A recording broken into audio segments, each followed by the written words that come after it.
My child was born with a primary immunodeficiency. We didn't know it for 7 years. But the clue that finally changed everything started with a cough everyone thought was just a virus.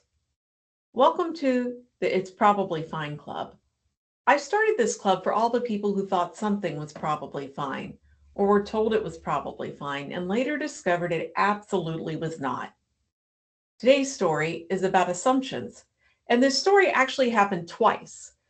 The first time my child was a baby, and the second time they were in first grade. And both times, everybody made the most reasonable assumption possible. And both times, everybody was wrong. When my child was an infant, they got sick constantly. Ear infection after ear infection, plus other illnesses, infections, and unexplained rashes. By their first birthday, they had already had 9 ear infections. 9. I didn't know it then, but 9 ear infections in the first year of life are a giant red flag for primary immunodeficiency. But I didn't know that, and apparently neither did anyone else, because there was a perfectly reasonable explanation. They were in daycare. This was my first child in daycare, and everybody told me daycare kids get sick all the time. And honestly, they're not wrong. Daycare kids do get sick a lot. So I assumed daycare was the problem. In fact, I made a major life decision because of that assumption. I pulled my child out of daycare. I hired an au pair from Germany to come live with our family and keep my child at home for the next 4.5 years. The illnesses improved, which seemed to prove that we'd been right all along. It was the daycare. Case closed. Except it wasn't. We just didn't know that yet. Fast forward several years, my child was in first grade. In November of 2010, they developed a respiratory illness. I took them to the pediatrician's office. It's something viral. Okay, that made sense. Kids get viruses. A few weeks later, they still weren't better. It's something viral. Okay, a few more weeks passed. Still sick. It's something viral. And because we'd spent years believing they were simply one of those kids who got sick a lot, I believed it again. Then, on December 30th, everything changed. Practically overnight, they developed severe separation anxiety, tics, they stopped eating, and their personality changed. A few weeks later, things became even worse. They started having explosive rage episodes, severe behavioral problems. Their handwriting deteriorated so dramatically that it looked like a different child had written it. At one point, they developed strange movements in their hands and arms. I was terrified. I thought maybe they had a brain tumor. I thought maybe they had some terrible neurological disease. I remember looking at my child and thinking, where did my kid go? It felt like someone had flipped a switch. I thought we were losing them. Nobody seemed to agree on what was happening. The school psychologist looked at the tics and said, this isn't just a behavior problem. Something neurological is going on. She referred us to a neurologist. The neurologist thought it might be a tic disorder, maybe Tourette syndrome. Meanwhile, every time we went back to the pediatrician's office for the cough, we seemed to hear the same thing.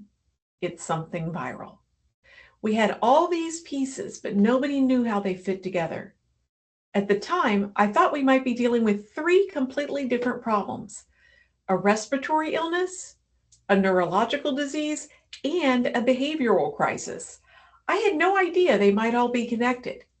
To be fair, most of those office visits weren't with our family pediatrician, they were with the nurse practitioner. And honestly, her conclusion made perfect sense. Viruses are common. Rare diseases are rare. Nothing about her explanation seemed unreasonable. Then one day, I couldn't take my child to an appointment because I was at work, so my oldest daughter took them instead. And during that appointment, my child had one of the rage episodes. That's when everything changed because our pediatrician became involved. She had known our family for years, and she had known my child literally their entire life. She immediately recognized that this wasn't normal. This wasn't the child she knew. It was like someone had flipped a switch, and for the first time, someone started asking a different question. What if this wasn't a virus? What if this wasn't just tics? And what if all of this was connected? She mentioned something I had never heard of before. PANDAS. And then she ordered additional testing. One of the blood tests came back positive for a recent strep infection. She prescribed antibiotics, and within days, my child improved. The tics improved, the anxiety improved, the rage improved, their handwriting improved. I remember thinking, thank goodness we finally found the answer. Then the antibiotics ended, and within 48 hours, everything came roaring back, worse than before. And that was the moment I knew something wasn't right, because viruses and behavioral problems don't get dramatically better on antibiotics and then dramatically worse when antibiotics stop. Then my pediatrician said, it's really a shame because the specialist in this used to be here in Gainesville at the University of Florida, but she left. I said, well, who is it? Where'd she go? Dr. Tanya Murphy. She's at USF in St. Pete now. And I said, well, we can drive there, because at that point I would have driven anywhere. Dr. Tanya Murphy had devoted her whole career to understanding how infections in the immune system can affect children's behavior and neurological symptoms. And she approached the case differently. She didn't just ask what had happened over the last few weeks or months. She looked at my child's entire life. She sat down with years of medical records, and she started pulling out clues. 9 ear infections in the first year of life, repeated infections, unusual infections that healthy children don't typically get. And then she pointed to something I hadn't thought about in years. My child had actually been born with a serious eye infection. Their eyelids were swollen shut. Even that, she said, could be another piece of the puzzle. And then she looked at me and said something I'll never forget. 9 ear infections during the first year of life should have triggered an immunology workup. I remember feeling 2 things at exactly the same time: relief and heartbreak. Relief because somebody was finally putting the puzzle together. And heartbreak because the clues had been there all along. We just didn't know what we were looking at. She ordered immune testing, and then she looked at me and said, they're coughing. I said, yes, they've been coughing for months, and everybody keeps saying it's something viral. She paused for a moment, and then she said, I'm also going to test them for something else: Mycoplasma pneumonia. By then, my child had been coughing for nearly 6 months. A few days later, we finally had our answers. For months, I thought I was losing my child, and now I finally knew why.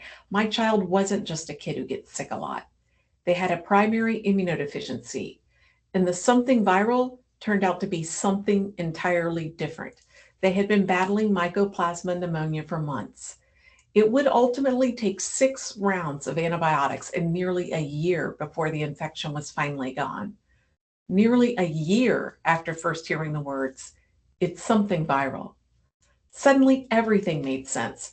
The repeated ear infections, the child who always seemed to be sick, the illnesses everybody thought were normal. The clues had been there from the beginning. Some of them started in infancy, others didn't appear until first grade. And both times, everyone accepted the most reasonable explanation. They get sick because they're in daycare. It's something viral. Both explanations made perfect sense, and both explanations delayed the answers we needed. One for nearly 6 months, one for 7 years. The Mycoplasma diagnosis finally explained the cough, and in some children, infections like that can trigger profound neuropsychiatric symptoms: the anxiety, the tics, the rage episodes, the personality changes. The child I felt like I was losing, and suddenly those pieces that had seemed completely unrelated no longer looked unrelated at all. I don't tell this story because I'm angry. I'm not. Nobody was negligent. Nobody was trying to ignore what was happening. Everybody was making the most reasonable assumption based on the information they had. Doctors are taught that when they hear hoofbeats, they should think horses, not zebras. And most of the time, that's exactly right. But rare disease kids are zebras. What stayed with me was realizing how easy it is to stop asking questions once we have an answer that seems to fit, even when that answer doesn't explain everything. Because once we have a reasonable explanation, we tend to stop looking. Sometimes that's fine. Most of the time, it's probably fine. But sometimes the answer is hiding behind those assumptions. That's why this story belongs in the It's Probably Fine club, because everybody involved was doing exactly what made sense. The nurse practitioner, the specialists, the teachers, even me. We all thought we understood what was happening. We all had a reasonable explanation, and none of us had the whole story. Have you ever discovered that the explanation everyone believed turned out to not be the real answer? Leave it in the comments below. And remember, sometimes the answer really is something common. Sometimes it really is probably fine. But every once in a while, the child everyone thinks is a horse is actually a zebra. And that's why the details matter. The details matter more than people think they do. I'll see you next time.